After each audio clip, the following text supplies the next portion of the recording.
قصر. رمضان ابتدى في تلفزيون بلدنا.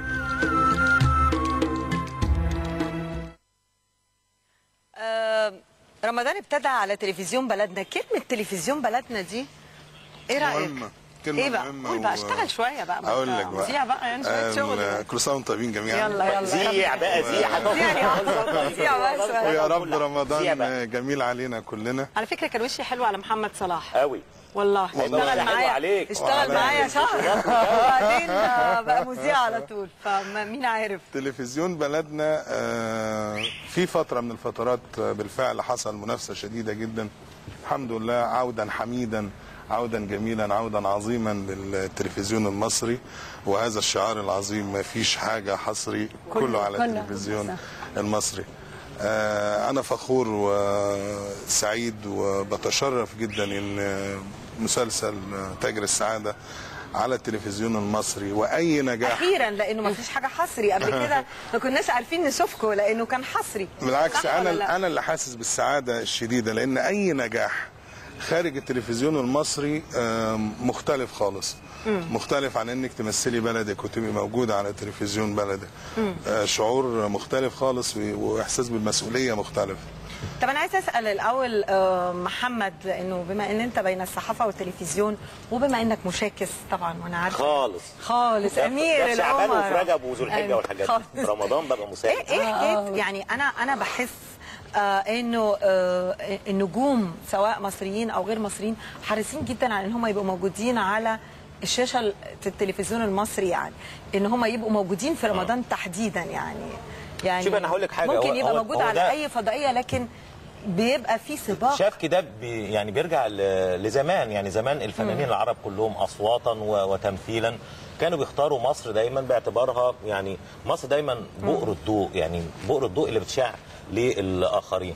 حتى رغم منافسه الفضائيات الشديده جدا في الكام سنه اللي فاتت، لكن يظل التلفزيون المصري بيحظى بالنسبه الاكثر مشاهده.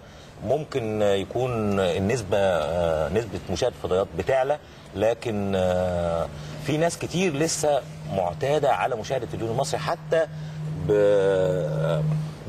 بالمشهد الفلكلوري. يعني بمعنى انه هيفطر، بعد الفطار هيقعد يشوف مثلا برنامج قصير، ثم هيشوف المسلسل الاولاني والمسلسل الثاني. انا عايزه اقول لك، وعايزه اقول لكم كلكم ملاحظه بجد كبيره. الناس بتشتري التلفزيون وبتظبط الاريال مع اليميش والقمر الدين. أيوة. صح ولا لا؟ ده حقيقي. يعني لازم، يعني بقت يعني تلاقي الناس خارجه من اي سوبر ماركت، الكبار طبعا ما اقدرش اقول الاسم عشان الاعلانات والحاجات دي، لكن لازم تلاقي ايه اكل وكده وبعدين كرتونه التلفزيون. ده حقيقي. ده بس عايزه اقول لك بجد، يمكن السنه دي زي ما تقولي ما فيش حاجه حصري. في ناس بقى ليها مجال كتير قوي. الناس اللي ما عندهاش اوريدي القنوات الفضائيه، بقت في حاجات اتظلمت قبل كده، في حاجات ناس ما شافتهاش، في حاجات ناس كان نفسها تشوفها. فبتهيالي ده بقى نقدر دلوقتي ان انا يمكن انا مبسوطه ان انا بتفرج على كم مسلسلات، ومبسوطه ان انا اقدر اتفرج مثلا على مسلسل قوي زيهم هيتعرض السنه دي. لا جميل، 6 قنوات بيعرضوا. طيب عشان ما يبقاش احنا بيقول لك بيطبلوا بقى التلفزيون الحكومي. لا احنا نطبل ايه؟ قاعدين بقى في القناه الاولى ويقولوا اللي هم عايزين. لا الله. وانا كمان مبسوط ان انت موجوده معانا والله. اتفضلي يا حبيبتي. لا ايه مخصوص يعني في طلبات طلبت لا والله او حاجه يعني؟ اكيد طبعا يعني في طلبات يا حبيب قلبي. دوقي بقى وانا هجيب لك حاجات ثانيه يعني. طب انت معاها هي لوحدها ولا ايه يعني؟ حسنين في ضيوف. هجيب لكم على فكره لو ركزت ما تتعبش بقى، مارس تبقى بطل يعني. انت مذيع. كلكم متوهينين. قول حاجه بقى يا يقول لي عايز اسال شيرين سؤال في الحقيقه. ايه احساسك وانت بتخلصي مسلسلك بدري السنه دي عن كل السنوات اللي فاتت؟ لا سعيده جدا طبعا ان انا خلصت، واني لاول مره في رمضان هقعد اتفرج زي الناس كلها على المسلسلات وعلى البرامج وعلى. مخلصه مونتاج ولا تصوير بس؟ خلصت تصوير، والمونتاج تقريبا انا سلمت امبارح 25 حلقه، فيعني خلاص يعني فاضل لي يومين 3، فده انجاز في حد ذاته يعني. لا كده تمام الحمد لله. فانا سعيده جدا، اول مره من سنين اقعد في رمضان في البيت.